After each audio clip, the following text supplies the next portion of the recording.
좌파는 항상 자신들의 개인적인 이야기를 하고 이슈에 포함시킨다. 먼저 자신들의 개인적인 이야기를 한다. 이 교회에서도 보면은요, 이 설교 시간에 이렇게 보면은 사람들이 이 설교를 아주 잘 듣는 사람도 있지만은 설교가 좀 딱딱하고 그래서 잘 못 듣는 경우가 있어요. 그때 이 간증을 해주면은 굉장히 도움이 됩니다. 세상 사람들은 자기 경험을 얘기하면 별로 안 들어요. 여간에서 자기 자랑 얘기를 하면. 근데 교회에서는 자기가 겪은 얘기를 하면은 사람들이 굉장히 좋고 시간 가는 줄도 몰라요. 그래서 이렇게 내 개인적인 얘기를 해서 상대와 함께 말을 통하고 또 마음이 오갈 수 있도록 하는 이것들이 이제 필요하다는 그런 얘기를 하게 됐죠. 그래서 우리 우파들도 그렇게 해야 된다는 겁니다. 여기에서 보면요. 보수 후보들은 열이면 열 같은 이야기다. 보수 후보들은 되게 얘기가 똑같대요. 패턴이. 그래서 사람들은 어디서 후보를 지지하기로 결정할까? 어디서 사람들을 그 후보를 지지하느냐 이거죠. 다음 질문에 대한 답에 달렸다. 첫째, 왜 후보는 자신이 믿는 것을 믿습니까? 왜 후보는 자신이 믿는 것을 믿냐? 그러니까 당신이 그걸 믿는데, 응? 자신이 왜 그걸 믿느냐 이거죠. 왜? 여기에 대해서 어떻게 생각하세요? 아니 저기 음. 여기에서 자신이 누굴 말해요? 왜 후보는 후보 자신이 믿는 것을 믿습니까를. 후보 자신. 아니 그래야지 선거에도 나올 수 있고 누군가의 선거는 정쟁과 같은 건데 그런 확신 없이 거기 다른 사람의 표를 어떻게 얻어요? 자기가 누가 봐도 전세로 분류해가지고 저 사람은 떨어질 수밖에 없는데 없다고 객관적으로 판단은 들지만은 후보에 출마하는 허경영은 자기가 대통령 될 거라고 생각하고 출마할걸요? 누가 자기 떨어진다고 생각해서 출마해요? 그 이번에 토론에서도 보면요. 서로 질문을 하잖아요. 왜 당신은 그것을 믿는데 왜 그렇게 믿습니까? 왜 그렇게 생각하십니까? 하고 묻잖아요. 그러니까 그 대답을 해야 된다는 거지. 명확하게. 그건 이해가 되죠. 그래야 유권자들이 신뢰를 하게 된다는 거죠. 그 얘기를 묻는데 이번에도 보면 윤석열이도 조금 내가 볼 때 왜 저렇게 얘기를 할까 하는 그런 생각이 드는 게 이재명과 거꾸로 특검해야 된다고 막 그랬잖아요. 그럴 때 윤석열이 그런 걸 당신들이 지금 할 소리입니까? 특검하자고 수백 번을 얘기해도 당신들이 못하게 막았지 않느냐. 이러면서 화끈하게 딱 격을 했어야 되는데 계속 확답을 안 하더라고. 그러면서 제일 끝에 마무리할 때 그때 가서야 특검을 하기로 그렇게 해도 당신들이 말을 안 들었다. 이런 식으로 하더라고. 그 자리에서 그대로 팍 반박을 해줘야 되는 거라고. 그거를. 그게 거기서 머물 거는. 그러니까 사람들이 나중에도 보니까 토론 본 사람들 왜 거기서 얘기를 안 하지? 왜 특검을 해야 된다고 강력하게 얘기를 안 하지? 이게 딱 사람들한테 지적이 되더라고요. 좀 안타깝더라고 그런 것들이. 그러니까 그런 거를 충분히 유권자들이 이해할 수 있도록 받아들일 수 있도록 그렇게 해줘야 된다는 얘기죠. 저는 그걸 보면서 픽앤드 효과라고 네. 제일 마지막에 가장 강한 메시지를 남기기 위해서 네. 그 앞에서 그 얘기에 대해서 강하게 나오지 않았지 않아. 이건 자의적인 해석입니다. 저도 그런 생각을 했어요. 끝에 가서 그래도 얘기는 하겠지 하고 마지막 생각을 해요. 종결론에서 거기서 얘기하지 자꾸 이 말꼬리를 물고 늘어지면은 내가 전달하고자 하는 내용을 전달하지 못하고 시간만 소비되니까 그 얘기를 차라리 아껴두었다가 음, 나중에 가서 마지막에 피날레를 찍어버리면 음, 시청자들의 어떤 마음에 깊이 갖다 때릴 수 있다. 저는 그렇게 생각했어요. 저도 그 생각을 잠깐 했어요. 그리고 두 번째, 왜 이 프로그램을 지지하십니까? 항상 왜죠. 왜? 응? 왜? 네. 그 당신의 브랜드는 무엇입니까? 당신의 브랜드가 한마디로 얘기해서 당신이 딱 얘기할 수 있는 브랜드가 뭐냐? 당신의 이야기는 무엇입니까? 당신은 어떤 얘기를 하고 있는 겁니까? 이런 것을 유권자들하고 이것이 돼야만이 표를 얻을 수가 있다는 거죠.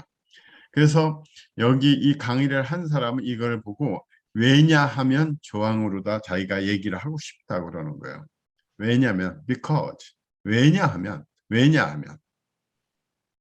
좌파들은 항상 자신들이 어떻게 자랐는지 왜 그들이 믿는 것을 믿는지에 대해서 이야기한다. 근데 보수는 이슈들의 이야기하지만 자신의 경험으로 개인화하지를 않는다는 거예요. 맞아요. 그러니까 자신의 경험으로다가 얘기를 할 때 그것이 강력한 백그라운드가 되잖아요. 이 보증이 되잖아. 근데 하나의 이슈로 해서 하나의 이론적인 것만 얘기하게 되면은 사람들은 그것을 별로 잘 받아들이지 않는다는 거죠. 이건 이해가 되셔요? 네. 네. 그래서 항상 왜냐하면 이거를 하게 되면 말이 계속 또 연결될 수가 있게 된다는 거죠. 이제 이건 하나의 예화입니다. 예화가 있어서 였는데 이건 이제 쭉 보셔요. 제가 같이 읽어볼게요. 한 예를 들겠습니다. 교육위원회 선거에 출마한 사람이 제게 이메일을 보냈어요. 이전에 출마했다 졌지만 40%를 득표했습니다. 40% 득표하면 뭐예요? 떨어졌는데? 다 소용없어요. 한 표 차로 떨어져도 소용없어요. 그래서 다시 출마했고 제게 이렇게 편지를 썼어요. 전 심사위원회와 주교육위원회에 임명되었어요. 주류위원회에도 임명되었었고요. 제 생각엔 승리를 위한 모멘텀을 구축한 것 같아요. 지금은 제 플랫폼에서 몇 가지 우선순위를 두고 일하고 있습니다. 이렇게 이메일이 온 거라는 거예요. 근데 여기 강사가 하는 얘기가 이게 바로 잘못된 겁니다. 이게 바로 잘못된 거네요. 지난번에 진 이유가 있었어요. 충분히 신뢰를 얻어내지 못했기 때문이죠. 좌파 후보만큼 신뢰를 못 받은 거죠. 모든 게 신임에 대한 문제입니다. 신뢰. 제가 선거운동을 하면서도 제가 늘 주장하는 것이 그거예요. 신뢰를 받아야 된다. 사람도 그러잖아요. 상대를 내가 신뢰할 수 있으면은 그 사람을 믿어요. 근데 신뢰를 못해. 일 못 맡겨. 지금 이 강의를 그 하와이에 있는 그분이 저한테 못 맡기는 이유가 뭐예요? 저를 신뢰를 못하니까. 그 제가 가끔 그런 생각을 해요. 옛날에 구의원 나갔을 때 그 다음에 시의원으로 가고 그 다음에 바로 국회의원까지 됐으면은요 아마 지금 캠프에 불려가서 일할지도 몰라요. 맞아요. 예. 그리고 하와이에 있는 그분도 나를 신뢰하게 됩니다. 국회의원까지 했으면은. 근데 기껏 한 게 구의원이거든. 그러니까 이 큰 거를 맡기지를 못하는 거야. 제가 이제 다음 주 화요일 날 그분의 이제 서울 사무실이 서울에 있거든요. 광화문에. 가서 거기 실장하고 일하는 사람 두 사람이 있는데 가서 만나서 얘기를 하기로 했어요. 그러니까 그 회장은 그 사람이 어떤 실적이 있느냐 그걸 보는 거예요. 그래서 제가 이제 이런 말을 만들었어요. 인생은 실적이다. 인생은 실적이에요. 실적이 말아주는 거예요. 실적이 있어야 어디 가서든지 명함을 내밀을 수가 있는 거예요. 맞아요. 그러니까 박근혜 오면은 환영사 하라면요. 환영사 하셔야 돼요. 그것도 실적이에요. 예. 우리 김순주 씨 세종시에서 활동하잖아요. 실적이에요. 우리 이용진 씨 안동에서 지금 폐기물 그 처리장 때문에 하고 방송까지 했잖아요. 그게 실적이에요. 그런 실적들이 있어야 신뢰를 받을 수가 있는 겁니다. 근데 저는 제가 그렇게까지 안 했어도 저는 제 인생은 후회하지 않아요. 저는 작은 사람으로 그냥 조용히 사는 게 저는 더 좋으니까. 근데 그렇게 신뢰를 안 한다는 것을 생각하면 조금 좀 마음이 좀 그렇죠. 제가 국회까지 그때 갔더라면 그때 갈 수 있었거든요. 충분히. 모든 게 신임에 대한 문제입니다. 전 패배의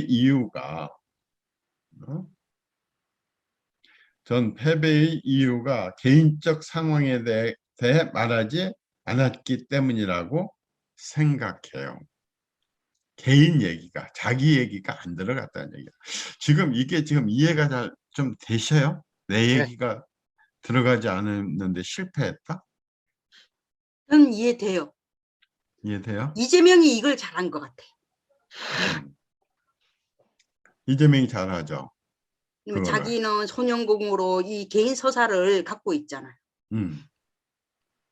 그러니까 이재명이요. 도덕적으로 좀 훌륭하고 그런 뒤에 엄청난 그 야심이라든지 비도덕적인 이런 게 없다면요. 이재명이 대통령이 충분히 됩니다.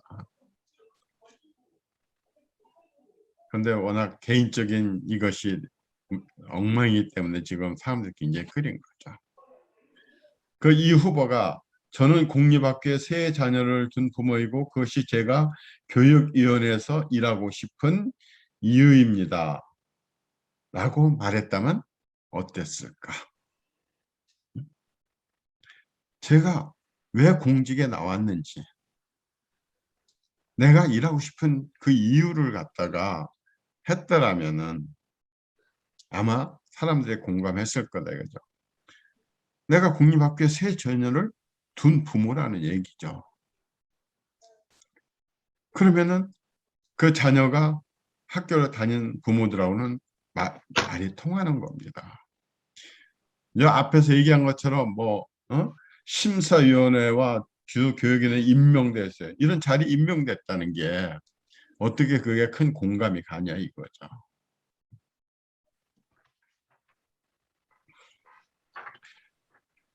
변화를 위한 학부모, 훌륭한 슬로건이죠. 그렇게 학교 이사회에 출마했다면 이사회 이사는 대부분 교사나 교직원이지 학부모는 없어요.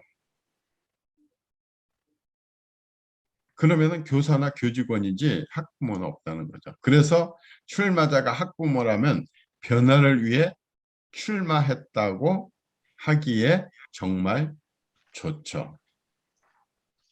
사실 그 안에 있는 교사나 교직원은 별로 그런 변화에 대해서 별로 신경 안 쓰잖아요. 변화되기를 싫어하잖아. 그 기득권들은. 그러니까 나는 이 변화를 위한 학부모, 내가 이 변화를 좀 일으키기 위해서 나왔습니다. 했더라면은 많은 사람들의 공감을 얻고 당선되지 않겠느냐. 학교이사회나 교육위원회에 왜 학부모는 안 되는 건가요? 학부모가 거의 없는 거야. 이사회 이사들은. 그러니까 내가 왜 학부모는 안 됩니까? 학부모가 들어가서 변화시키고 싶어요. 이건 아닙니다. 왜 학부모도 들어가야 되지? 왜 학부모는 못 들어갑니까? 했다면은 일리가 있다 하고 많은 사람들의 공감을 받아냈을 거라는 거죠. 근데 이런 것들을 선천적으로 잘하는 사람도 있어요. 이재명도 좀 잘하는 편이죠. 그런 것들을.